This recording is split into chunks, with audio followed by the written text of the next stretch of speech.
शांत आणि प्रामाणिक गरीब लोकांचा तालुका अशी ओळख असलेल्या जेवढा तालुक्यात दहशत माजविणाऱ्या आणि खानापूर व रामनगर पोलीस स्थानकात एकूण 16पेक्षा अधिक गुन्हे दाखल असलेल्या रामनगरच्या प्रवीण सुधीर या गुंडावर यल्लापूर येथे पोलिसांनी गोळीबार केला असून त्यात तो गंभीर जखमी झालाय।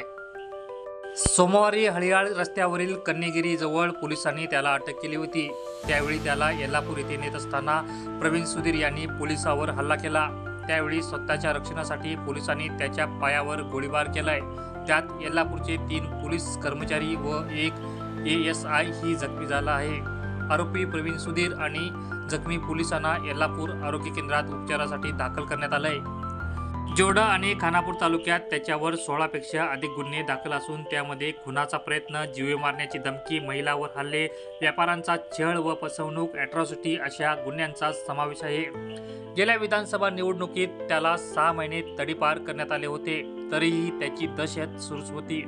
काही महिन्यापूर्वी रामनगर येथे चौकशीसाठी गेलेल्या पोलिसावर हल्ला करून त्याला जातीवाचक शिवीगाळ केली होती। तसेच एकाच्या घरात घुसून महिलेवर हल्ला केला होता। त्या प्रकरणात त्याला अटकही करण्यात आली होती।